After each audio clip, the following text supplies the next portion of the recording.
नमस्कार मित्रांनो, स्वागत आहे आपले रॅशनल मराठीमध्ये. मित्रांनो, याआधी अपलोड केलेल्या व्हिडिओला आपण जो प्रतिसाद दिला त्याबद्दल मी आपला आभारी आहे. तर मित्रांनो, आज आपण मराठी समाजशास्त्र परिषदेतर्फे 1 फेब्रुवारी 2021 रोजी संभाजी महाविद्यालय, मुरुड, जिल्हा लातूर चे माजी प्राचार्य सुरेश वाघमारे यांचे डॉक्टर बाबासाहेब आंबेडकरांचा जाती निर्मूलनाचा विचार आणि वर्तमान परिस्थिती या विषयावर जे ऑनलाईन व्याख्यान झाले त्याचे संक्षिप्त स्वरूपातले शब्दांकन मी आपल्यासमोर मांडत आहे. तरी आपण हा व्हिडिओ स्किप न करता शेवटपर्यंत बघाल म्हणजे आपणास यातील माहिती कळेल. मित्रांनो, व्हिडिओ आवडल्यास व्हिडिओला जास्तीत जास्त लाईक्स देऊन जास्तीत जास्त लोकांना शेअर करा, ही आपणास नम्र विनंती. चला तर मग बघूया ते व्याख्यानाचे संक्षिप्त स्वरूपातले शब्दांकन. सध्याच्या सामाजिक अस्वस्थतेच्या व धार्मिक ध्रुवीकरणाच्या काळात विधायक सामाजिक बदलाची गरज असून परंपराप्रिय व रूढीग्रस्त समाजाला आधुनिकतेकडे नेण्याची आवश्यकता आहे. त्यासाठी व्यवस्थेत बदल होणे अपेक्षित आहे, कारण विद्यमान समाजात जातीव्यवस्था अत्यंत टोकदार बनत आहे. त्याविरोधात लढणे हे समाजशास्त्रज्ञांसमोर मोठे आव्हान आहे. डॉक्टर बाबासाहेब आंबेडकरांनी जाती निर्मूलनाचा जो विचार दिला तो विचार देश व समाज बांधणीला महत्त्वाचे योगदान देणारा आहे. जाती निर्मूलनाच्या माध्यमातून देश खऱ्या अर्थाने एकात्म व मजबूत होऊ शकतो. आंबेडकरांपूर्वी जाती निर्मूलनाचा विचार भारतात जोरकसपणे कोणीही मांडला नाही. त्यांनी जाती व्यवस्थेवर परखड भाष्य करून प्रस्थापित विषमताग्रस्त समाजव्यवस्थेच्या विरोधात विचार मांडले. जातीत व सर्व पातळ्यांवरील विषमता व श्रेष्ठ कनिष्ठता अंगी मुरलेल्या भारतीय समाजाला नव्या आधुनिक विचारांची गरज त्यांनी प्रतिपादन केली. स्वातंत्र्य, समता, बंधुत्व आणि सामाजिक न्यायावर आधारित समाजाची उभारणी जोपर्यंत होणार नाही तोपर्यंत भारतीय समाजाचा भविष्यकाळ उज्ज्वल होणार नाही, असे आंबेडकर यांनी स्पष्ट केले. जात आणि जाती व्यवस्था हा आंबेडकरांच्या अभ्यासाचा, संशोधनाचा व चिंतनाचा विषय होता. अस्पृश्यतेचे चटके त्यांना बसले होते. पावलोपावली त्यांच्या मार्गात जात आडवी येत होती. जातीने त्यांना अंतर्मुख बनवले होते. जातीप्रथेचे विध्वंसन कसे करावे हा विचार त्यांच्या मनात आयुष्यभर घोळत होता. विद्यार्थी दशेपासूनच जातीव्यवस्थेचे स्वरूप त्यांनी जाणून घेण्याचा प्रयत्न केला. त्यांच्या अभ्यासाला व चिंतनाला अनुभवाची जोड होती. जात या संस्थेचे त्यांनी सखोल आकलन करून घेतले होते. त्याचबरोबर जातीचे निर्मूलन करण्याचा संकल्पही त्यांनी केला होता. कोलंबिया विद्यापीठात शिकत असताना आंबेडकरांनी भारतातील जाती या शीर्षकाखाली एक विचार प्रवर्तक शोधनिबंध लिहिला. त्यामध्ये त्यांनी जात या संस्थेची व प्रथेची अतिशय खोलात जाऊन चिकित्सा केली. त्यानंतरही त्यांनी जात व जातीप्रथेवर बरेच लिखाण केले. ॲनिलेशन ऑफ कास्ट या पुस्तकात त्यांनी जातीप्रथेच्या निर्मूलनाची रणनीती सांगितली आहे. जात आणि जातीव्यवस्था यावर आजपर्यंत अनेकांनी संशोधन केले आहे. पाश्चात्य विद्वान आणि भारतीय विद्वान या दोघांनीही तिच्या मुळापर्यंत जाण्याचा प्रयत्न केला आहे.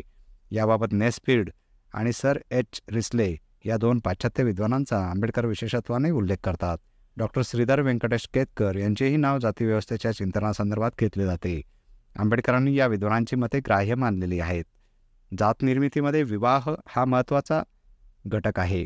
जात समावेशक असते. जात्यांतर्गत विवाह हाच जातीचा आधार आहे. जातींना पवित्र अपवित्रतेच्या कल्पना चिकटवण्यात आल्या आणि त्यातूनच उच्च नीचता निर्माण झाली. जातीअंतर्गत विवाहामुळेच जात आणि जातीप्रथा टिकून आहे. हा मुद्दा बाबासाहेबांनी आपल्या caste in India, their mechanism, genesis and development 1916 या शोधनिबंधात प्रकर्षाने मांडला आहे. जन्माधिष्ठित स्तरीकरणातूनच जाती व वर्ग निर्माण होतात आणि त्यांना शाश्वत असे स्वरूप प्राप्त होते. वर्ग जन्माधिष्ठित नाहीत व नसतात आणि म्हणून ते बदलता येतात. भारतीय समाजात जातीही आहेत आणि वर्गही आहेत. म्हणून एक caste is an enclosed class असे आंबेडकरांनी म्हटले आहे. जातीमध्ये विवाहाऐवजी आंतरजाती विवाह केले तर जातीप्रथा नष्ट होईल. ही गोष्ट उघड आहे, पण याला लोकांचा विरोध आहे, कारण त्या पाठीमागे त्यांचे हितसंबंध, अज्ञान आणि अंधविश्वास दडून बसलेला आहे. आंबेडकरांनी हाच विषय ॲनिलेशन ऑफ कास्ट 1936 या पुस्तकात चर्चिला आहे. हे पुस्तक पंजाब प्रांतातील जातपात तोडक मंडळाच्या 1935 साली लाहोर येथे आयोजित केलेल्या वार्षिक अधिवेशनासाठी लिहिलेले अध्यक्षीय भाषण आहे. पण त्यातील काही मुद्दे या मंडळींना विवादास्पद वाटल्याने हे नियोजित अधिवेशन झालेच नाही. पण आंबेडकरांनी हे भाषण पुस्तक रूपाने छापले. तसेच ते भाषण विविध भाषेत छापले गेल्याने लोकांपर्यंत पोचले. या संदर्भात आंबेडकर म्हणाले होते, माझा जो विचार आहे त्या विचारापासून मी तसूभरही मागे हटणार नाही. एकतर तुम्ही माझ्या विचारांशी असहमत आहात असा ठराव करा अथवा माझ्या निषेधाचा ठराव मांडा. या भाषणातील परिच्छेदच नाही तर स्वल्पविरामही मी बदलणार नाही. यावरून ते या भाषणाबाबत किती आग्रही होते हे दिसून येते. यातून त्यांना नवा क्रांतिकारक विचार भारतीय समाजाला द्यायचा होता. या ग्रंथातील त्यांचे विचार अतिशय स्फोटक व क्रांतिकारक आहेत. जाती पद्धती ही ज्या मूल्यांवर आधारलेली आहे त्या धार्मिक मूल्यकल्पना नष्ट केल्याशिवाय जाती तोडणे शक्य नाही. हा या भाषणाचा मूळ गाभा आहे. जाती निर्मूलनाच्या माध्यमातून भारतीय समाजव्यवस्थेला वैज्ञानिक दृष्टिकोन देण्याचा त्यांचा मानस होता. जातीच्या पायावर कोणताही समाज खऱ्या अर्थाने उभा राहू शकणार नाही, म्हणून सामाजिक संरचनेत बदल करणे महत्त्वाचे आहे. त्यासाठी जाती संस्थेत बदल करणे गरजेचे आहे. हा विचार आंबेडकरांनी मांडला. त्यासाठी जाणीवपूर्वक प्रयत्न करण्याची गरज त्यांनी प्रतिपादन केली. पोटजातीसुद्धा नष्ट केल्या पाहिजेत. विषमता व अज्ञानावर आधारलेल्या रूढी परंपरेला नाकारले पाहिजे, तरच आपण खऱ्या अर्थाने प्रगती करू. समाजातील श्रेष्ठ कनिष्ठतेची भावना नष्ट होईल. आंबेडकरांचा आंतरजातीय सहभोजनावर विश्वास नव्हता. सहभागी लोकांची जातीयतेची भावना जोपर्यंत नष्ट होणार नाही, तोपर्यंत याला अर्थ राहणार नाही. त्यासाठी आंतरजातीय विवाह हाच एक प्रभावी उपाय आहे, असे त्यांनी आग्रहाने सांगितले होते. भारतासारख्या विषमताग्रस्त समाजाला प्रगतीपथाकडे जायचे असेल तर आंतरजातीय विवाह हा खरा उपाय आहे, अशा पद्धतीची मांडणी त्यांनी केली आहे. आंतरजातीय विवाहाला विरोध मोठ्या प्रमाणामध्ये होतात. त्यासाठी समाजाचे प्रबोधन करणे गरजेचे आहे. आंतरजातीय विवाहामध्ये विविध प्रकारचे अडथळे आहेत. त्यापैकी धर्मशास्त्र हा सुद्धा महत्त्वाचा अडथळा आहे. समाजातील बहुसंख्य लोक धर्मशास्त्राचे पालन करतात. त्यासाठी धर्मशास्त्राचे खरे स्वरूप त्यांना समजावून सांगावे लागेल. लोकांच्या मनात पावित्र्याची कल्पना आहे, त्याला ते प्रमाण मानतात. आंबेडकर या पावित्र्याच्या कल्पनेला विरोध करतात. बहुतांश लोकांच्या मनात पुरोहित वर्गाबद्दल आदराची भावना असते आणि हा वर्ग अज्ञान अंधश्रद्धेच्या नावाखाली समाजाला विषमतेच्या खाईत लोटतो.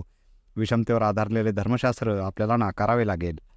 ब्राह्मणेतर वर्ग हा विषमतेचा बळी आहे, म्हणून प्रस्थापित पुरोहित वर्गाला त्याने नाकारले पाहिजे. आंबेडकर धर्माचे विरोधक नाहीत.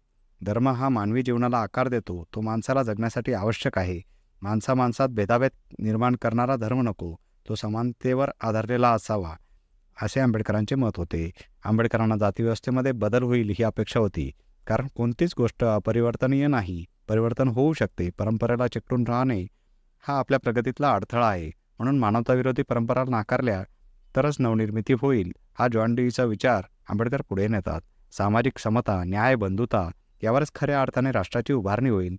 आपणाला जुन्या व खुळचट धार्मिक कल्पनेला तिलांजली देऊन समतेवर आधारलेल्या आधुनिक व वैज्ञानिक विचाराचा आधार घ्यावा लागेल. सामाजिक विषमतेचा पुरस्कार करणारे व त्यावर आधारलेले धर्मग्रंथ आपणाला नाकारावे लागतील. जाती निर्मूलनाचे कार्य हे राष्ट्रीय कार्य आहे. स्वराज्य मिळवण्यापेक्षाही ते अवघड आहे, कारण जातीयांताचा लढा स्वकीयांविरोधातच दिला जातो आणि तो लढलाच पाहिजे. राष्ट्रीय समस्या आहे म्हणून ती सोडवली पाहिजे. स्वकीयांशी लढणे हे परक्यांशी लढण्यापेक्षा कितीतरी अवघड असते. जातीप्रथेने देशातील सामाजिक व राजकीय पर्यावरण दूषित केले आहे. तिने आमच्या सामाजिक व राजकीय जीवनामध्ये विसंगती निर्माण केलेली आहे. जात आंतरजाती विवाह केल्यानेच बदलू शकेल. आजचे राजकारण जातीवादाचा आधार घेऊन पुढे चालले आहे. संविधानाला अभिप्रेत असलेलं सामाजिक समतेचं, न्यायाचं वातावरण आज दिसून येत नाही. समाजाच्या ध्रुवीकरणासाठी जात वापरली जात आहे. जातीय संघटनांमुळे समाज संघटित होऊ शकत नाही. राष्ट्र तर अजिबात संघटित होऊ शकत नाही. तिचा आधार घेऊन कोणतीही सामाजिक क्रांती होत नाही. मात्र राजकारणी मंडळींना या गोष्टीचं भान नाही. जात माणसांमध्ये अहंकार, न्यूनगंड निर्माण करते. म्हणून अशा जातीयतेला नष्ट करण्याचं फार मोठं आव्हान आपल्यासमोर उभं आहे. सुशिक्षित वर्गामध्येही जातीव्यवस्थेचं समर्थन करणारा वर्ग निर्माण झाला आहे.